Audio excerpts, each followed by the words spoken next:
Good evening all, welcome to IAC. ఈ వీడియోలో important current affairs MCQs discuss చేద్దాం. So first one చూద్దాం. First one, which state government has launched India's first mobile music class room and recording studio music bus. So question వచ్చేటప్పటికి భారతదేశంలో ఏ రాష్ట్రంలో లేదా ఏ కేంద్రపాలిత ప్రాంతంలో మనకి ఈ మ్యూజిక్ బస్ అనే దాన్ని స్టార్ట్ చేశారు.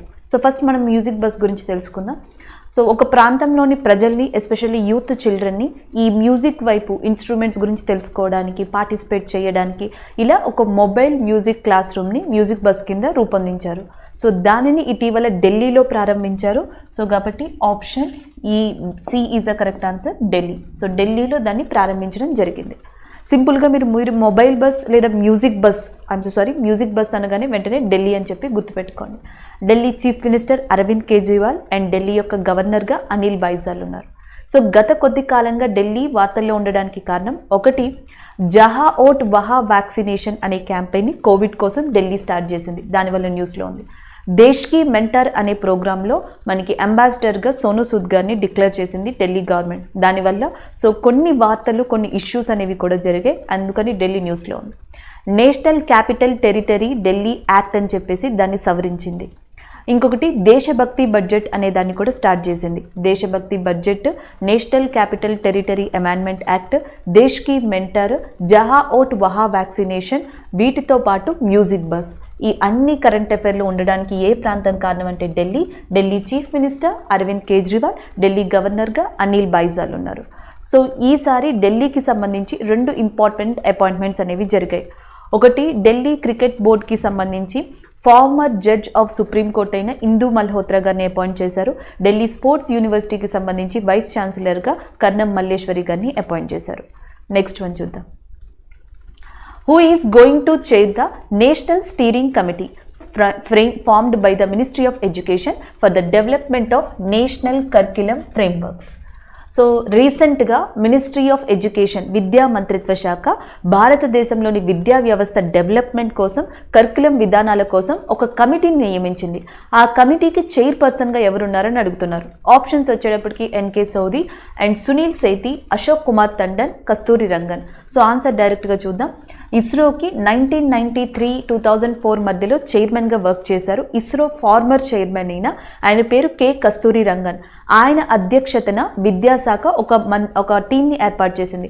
ఇది రాష్ట్రంలో అండ్ దేశాలలో జరగబోయే నేషనల్ ఎడ్యుకేషన్ పాలసీ గురించి, కరికులం విధానాల గురించి ఒక ఫ్రేమ్ వర్క్ని రూపొందిస్తుంది, ఒక డేటాని కూడా కన్సిడర్ చేస్తుంది. కస్తూరి రంగన్. నెక్స్ట్ అశోక్ కుమార్ టండన్ అని ఉన్నారు చూసారా, ఈయన జర్నలిస్ట్, ఫేమస్ జర్నలిస్ట్ అండ్ ప్రసార భారతిలో వన్ ఆఫ్ ద మెంబర్గా ఉన్నారు. ఈయన్ని కూడా అపాయింట్ చేసింది దేనికి అంటే ఈ జర్నలిస్ట్ వెల్ఫేర్ స్కీమ్ అని చెప్పేసి ఉంది. సో దాని గురించి రివ్యూ కోసం అశోక్ కుమార్ టండన్ని నియమించడం జరిగింది ఇదే సంవత్సరంలో. సో అది గుర్తుపెట్టుకోవచ్చు. అక్కడ Sunil Sethi is a very famous person and renowned personality in fashion industry.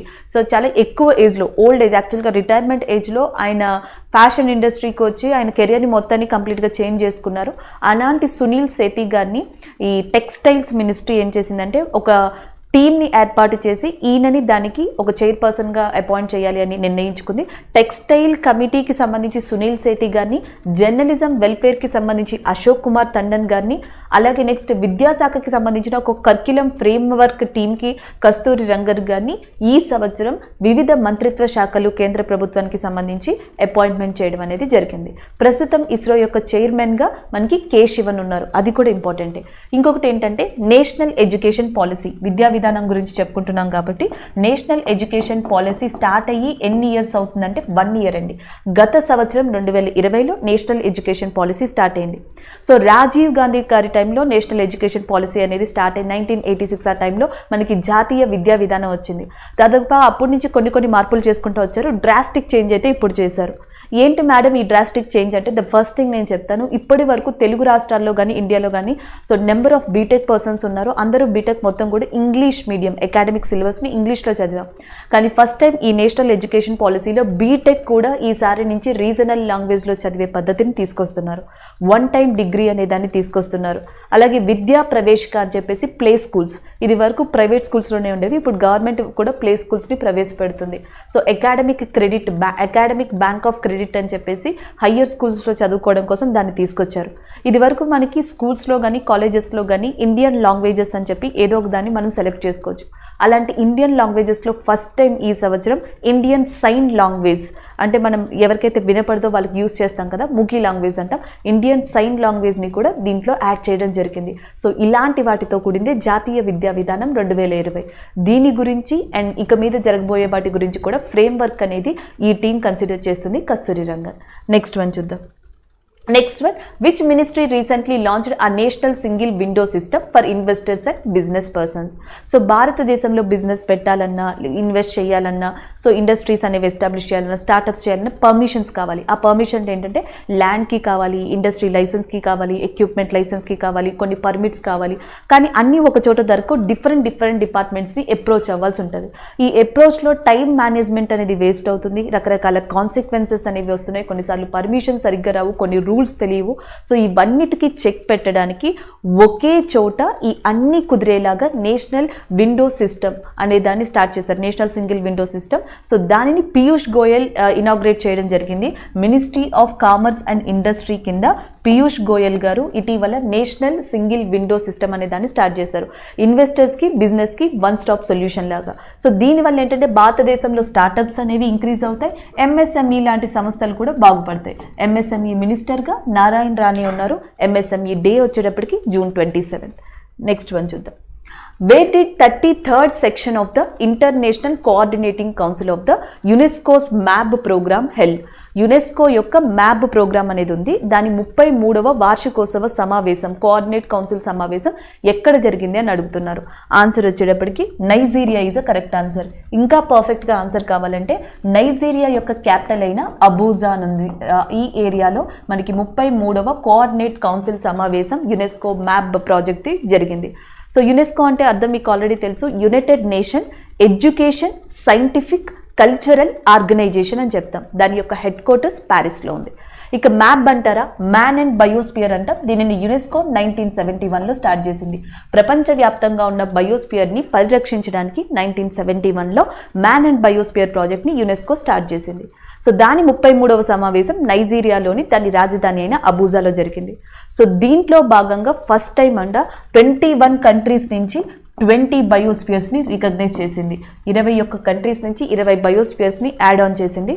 అలాగే ఇంకొకటి ఏంటంటే కొన్ని కంట్రీస్ ఉన్నాయి, గతంలో ఎప్పుడూ ఈ కంట్రీస్ నుంచి బయోస్పియర్స్ని ఇది తీసుకోలేదు మ్యాప్లో, కానీ ఫస్ట్ టైం తీసుకుంది. ఆ కంట్రీస్లో ఒకటి సౌదీ అరేబియా ఉంది. సౌదీ అరేబియా క్యాపిటల్ మీకు తెలుసు, రియాద్.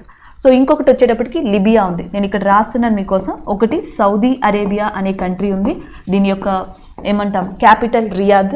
ఇంకొకటి వచ్చేసి లిబియా అనే కంట్రీ ఒకటి, అండ్ ఇంకొకటి సౌత్ ఆఫ్రికన్ కంట్రీ. సౌత్ ఆఫ్రికాలోనే ఇంకొక వన్ ఆఫ్ ద కంట్రీని తీసుకోవడం, ఆఫ్రికన్ కాంటినెంట్లోనే ఒక కంట్రీని తీసుకోవడం జరిగింది. సో ఆఫ్రికన్ కాంటినెంట్లోని ఒక కంట్రీ, అండ్ నెక్స్ట్ లిబియా అనే కంట్రీ, సౌదీ అరేబియా, 3 కంట్రీస్ నుంచి ఫస్ట్ టైం ఒక బయోస్పియర్ని ఈ లిస్టులోకి తీసుకున్నారు. ఇక భారతదేశ విషయానికి వస్తే భారతదేశంలో 18 బయోస్పియర్స్ ఉన్నాయి. ఈ 18లో 12 బయోస్పియర్స్ని యునెస్కో మ్యాబ్ ప్రాజెక్ట్ ద్వారా ఇండియాలో గుర్తించింది. ఫస్ట్ గుర్తించిన బయోస్పియర్ ఏది అంటే నీలగిరి. సో నీలగిరి అనే బయోస్పియర్ ప్రస్తుతం మనకి తమిళనాడు ఏరియాలో ఉంది. రీసెంట్గా గుర్తించింది అంటే పన్నా, ఇది 12వ బయోస్పియర్ మధ్యప్రదేశ్లో ఉంది. అండ్ జనరల్గా భారతదేశంలో 18 బయోస్పియర్లో కొన్ని బయోస్పియర్స్ సౌత్ ఇండియాలో ఉన్నాయి. లైక్ అగస్త్యామలై అనే బయోస్పియర్ కేరళలో ఉంది. తమిళనాడులో 2 బయోస్పియర్స్ ఉన్నాయి. ఒకటి వచ్చేటప్పటికి నీలగిరి, ఇక్కడ మీరు చూసినట్టు, ఇంకొకటి గల్ఫ్ ఆఫ్ మన్నార్. అండ్ ఆంధ్రప్రదేశ్లో శేషాచలం అనే బయోస్పియర్ ఉంది. ఒడిస్సాలో సిమ్లిపల్ అని ఉంది. వెస్ట్ బెంగాల్లో సుందర్బన్స్ అని ఉంది. ఇది ఆల్ ఓవర్ సౌత్ ఇండియా మొత్తంలో కూడా south to almost south east విషయంలో మనం కన్సిడర్ చేసే బయోస్పియర్స్. అలాగే మధ్యప్రదేశ్లో 2 ఉన్నాయి, పన్నా, పంచమరి. మధ్యప్రదేశ్ ఛత్తీస్గఢ్ని కలిపి అచంకమర్ అమర్కంటక్ అని ఉంది. ఇక గుజరాత్ రాజస్థాన్ విషయానికి వస్తే రాజస్థాన్లో బయోస్పియర్స్ లేవు, గుజరాత్లో రన్ ఆఫ్ కచ్ ఉంది. నార్త్ ఇండియాలో ఉత్తరాఖండ్లో నందాదేవి అనే ఒక బయోస్పియర్ ఉంది. హిమాచల్ ప్రదేశ్లో కోల్డ్ డెజర్ట్ అని ఉంది. నార్త్ ఈస్ట్ ఇండియా విషయానికి వస్తే సిక్కింలో కాంచన్జంగ్ అనే బయోస్పియర్ ఉంది. అరుణాచల్ ప్రదేశ్లో దిబాంగ్ దిహాంగ్ అని ఉంది.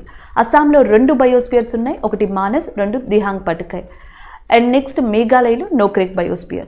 ఇలా 4 బయోస్పియర్స్ అనేవి నార్త్ ఈస్ట్ ఇండియాలో ఉన్నాయి. అండమాన్ అండ్ నికోబార్లో నికోబార్ బయోస్పియర్ ఉంది. సో టోటల్గా 18 బయోస్పియర్లో 12 బయోస్పియర్స్ని యునెస్కో మ్యాబ్ ప్రాజెక్ట్ ద్వారా గుర్తించింది. Nilgiri from Tamil Nadu, Panna from Madhya Pradesh first and లాస్ట్గా ఉన్నాయి, ఫస్ట్ అండ్ 12గా ఉన్నాయి. నెక్స్ట్ వన్ చూద్దాం. Who won the 2021 goal keepers global goals change maker award. So ఇక్కడ ఫస్ట్ క్వశ్చన్ అర్థం చేసుకోవాలండి. 2021 goal keepers global goals change maker award. ఈ చేంజ్ మేకర్ అనేది పక్కన పెడదాం. ఇక్కడ చూడండి 2021 goal keepers global goals awards అని ఉంది చూసారా. అదేంటంటే యునైటెడ్ నేషన్స్ 2015లో సస్టైనబుల్ డెవలప్మెంట్ గోల్స్ సమ్మిళిత అభివృద్ధి లక్ష్యాలకి సంబంధించి ఒక అనౌన్స్మెంట్ చేసింది. ప్రపంచవ్యాప్తంగా అన్ని కంట్రీస్ ఆ గోల్స్ని చేరుకోవడానికి వివిధ ప్రోగ్రామ్స్ని స్టార్ట్ చేశాయి.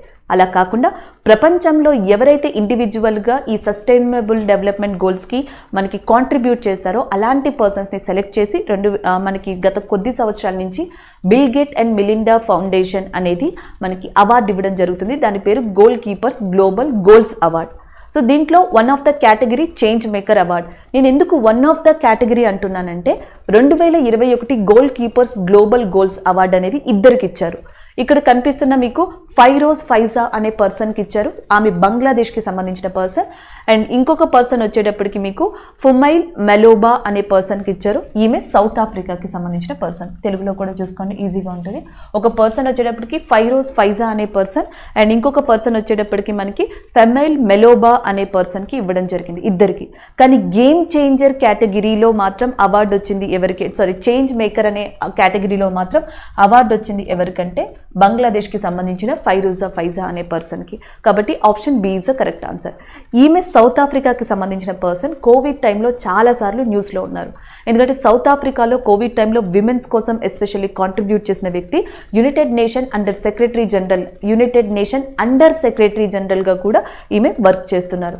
అలాంటి పర్సన్కి కూడా గ్లోబల్ మేకర్స్ అవార్డు అనేది వచ్చింది. బట్ గేమ్ చేంజర్ అవార్డు మాత్రం బంగ్లాదేశ్కి సంబంధించిన ఫైరూజా ఫైజాకి రావడం జరిగింది. సో అది మీరు ఇక్కడ గుర్తుపెట్టుకోవాల్సింది. నెక్స్ట్ వన్ చూద్దాం. అలాగే బంగ్లాదేశ్లో ఈ సంవత్సరం ముగ్గురు ఉన్నారు ప్రపంచవ్యాప్తంగా అవార్డు తీసుకున్న వాళ్ళు. Firoza Faiza global change maker award తీసుకున్నారు అండ్ బిల్ గేట్స్ ఫౌండేషన్ నుంచి. అండ్ ఇంకొకటి వచ్చేటప్పటికి Sheikh Hasina sustainable development goal progress award తీసుకున్నారు, బంగ్లాదేశ్ ప్రైమ్ మినిస్టర్. అలాగే బంగ్లాదేశ్లో ప్రముఖ వ్యక్తి మొహమ్మద్ యూనస్ అనే వ్యక్తి ఈసారి ఒలింపిక్ లారెల్గా అవార్డుని తీసుకోవడం జరిగింది. Next one. Who has been recently appointed as a brand ambassador of Howzat Fantasy Sports Platform. Howzat Fantasy Sports Platform అనే దానికి సో ఇటీవల బ్రాండ్ అంబాసిడర్గా ఎవరు అపాయింట్ అయ్యారు? ఖచ్చితంగా ధోని కాదు. ఎందుకంటే రీసెంట్గా ధోని గురించి చెప్పుకుంటూ వచ్చాం. హోమ్ లేని కావేరీ హాస్పిటల్స్ గురించే మనం చెప్పాం. నెక్స్ట్ వన్ రోహిత్ శర్మ గారి గురించి గత కొద్ది రోజుల క్రితం డిస్కస్ చేసాం. ట్యాగ్ అనే దానికి బ్రాండ్ అంబాసిడర్ అయ్యారని. సో డిజీ ఇన్సూరెన్స్ కానీ లేకపోతే నెక్స్ట్ వచ్చేటప్పటికి ఈ వివో కానీ ఇలాంటి వాటికి విరాట్ కోహ్లీ ఉన్నారు.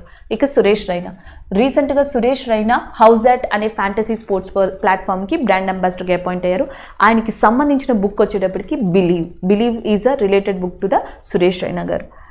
The next one. As of September 2021, what is the projected GDP growth rate of India for financial year 2022 by Organization of Economic Cooperation Development? OECD అంటే అర్థం organization of economic cooperation development. దీని యొక్క head quarters వచ్చేసి మనకి ఫ్రాన్స్లోని Paris కేంద్రంగా ఉంది. అయితే భారతదేశం యొక్క ఎకనామిక్ గ్రోత్ ఫినాన్షియల్ ఇయర్ 2022కి అది ఒక రేట్ని ప్రొజెక్ట్ చేసింది. ఆ పర్సంటేజ్ రేట్ ఎంత అని అడుగుతున్నారు. 9.7% is a correct answer. Option A is a correct one. Next one చూద్దాం. Recently, G Entertainment merged with the Sony Pictures Networks India Limited. Who will be the MD and CEO of the merged entity? So రీసెంట్గా మనకి జీ అందరికీ తెలుసు, very popular. Zee entertainment Sony పిక్చర్స్తో కలిసిందంట, merge అయిందంట. అలా merge అయిన తర్వాత ఈ న్యూగా ఏర్పడిన దానికి ఎండి అండ్ సిఓగా ఎవరు ఉంటున్నారని అడుగుతున్నారు. ఆన్సర్ వచ్చేసి option C is a correct answer. Puneet Goenka అనే పర్సన్ ఎండి అండ్ సిఓగా ఈ న్యూ మర్జర్ ఎంటిటీకి ఉండబోతున్నారు. Next one. What is the latest estimated GDP growth rate of India as per Asian Development Bank in 2021-22? ఆర్థిక సంవత్సరం 2021-22 గాను ఏషియన్ డెవలప్మెంట్ బ్యాంక్ మనీలా కేంద్రంగా work చేస్తుంది. అది ఎంత గ్రోత్ రేట్ని ప్రొజెక్ట్ చేసింది అని అడుగుతున్నారు. 10%. Option B is a correct one. Earlier 11% చెప్పింది, రీసెంట్గా దాన్ని మళ్ళీ 10%కి మార్చింది Asian development bank. The next one. The first consignment of laden dwarf containers train service from the Jawaharlal Nehru port has been flagged off from which place? So జనరల్గా భారతదేశంలో మొట్టమొదటిసారిగా ఒక ద్వార్ఫ్ కంటైనర్ని ఇనాగ్రేట్ చేశారు సర్బానంద్ సోనోవాలా. అది కూడా కాన్పూర్ కేంద్రంగా. Option B is a correct answer. Next one చూద్దాం. Who is the head of the panel constituted by the government to recommended consent roadmap to the strengthen India's sustainable finance architecture? So ఇక్కడ main thing ఏంటంటే మనకి భారతదేశంలో ఈ finance ఆర్కిటెక్చర్కి సంబంధించిన ఆర్థిక పరంగా ఈ క్లైమేట్ కానీ ఎన్విరాన్మెంట్ కానీ సోషల్ పరంగా కానీ గవర్నెన్స్ పరంగా కానీ ఎలాంటి ఇంపాక్ట్ ఉంది అని తెలుసుకోవడానికి ఒక కమిటీని అపాయింట్ చేసింది. ఆ కమిటీకి ప్రస్తుతం ఎకనామిక్ అఫైర్స్ సెక్రటరీ ఆర్థిక వ్యవహారాల కార్యదర్శిగా ఉన్న అజయ్ సేత్ గారిని నియమించడం జరిగింది. Option B is the correct answer. Ajay Seth గారితో కూడిన ఒక టాస్క్ ఫోర్స్ని కేంద్ర ప్రభుత్వం ఏర్పాటు చేసింది. ఇదేం చేస్తుందంటే ఫినాన్స్ ఫోర్స్కి సంబంధించి అంటే ఫినాన్స్ సెక్టార్కి సంబంధించి ఏవైతే ఇండియాలో జరుగుతున్నాయో క్లైమేట్ ఇంపాక్ట్ కానీ ఎన్విరాన్మెంట్ ఇంపాక్ట్ కానీ గవర్నెన్స్ ఇంపాక్ట్ కానీ ఎలా ఉంది, ఎలా ఉండాలి, ఇక మీదట ఏం చేయాలనే దాని మీద ఒక రోడ్ మ్యాప్ని అజయ్ సేత్తో కూడిన టాస్క్ ఫోర్స్ మనకి రూపొందించబోతుంది. నెక్స్ట్ వన్ చూద్దాం. Which outsourcing service provider has become national business correspondent for SBI? So మనకి ఎస్బీఐకి నేషనల్ బిజినెస్ కరెస్పాండెంట్గా ఏది కాబోతుంది అని అడిగారు. Option C is a correct answer, BLS international. Next one చూద్దాం. Who has been recently appointed as the Secretary of Department of Personnel and Training? Department of Personnel and Training కి ఎవరు నూతనంగా సెక్రటరీగా అపాయింట్ అయ్యారని అడుగుతున్నారు. ఆన్సర్ ప్రదీప్ కుమార్ త్రిపాఠి.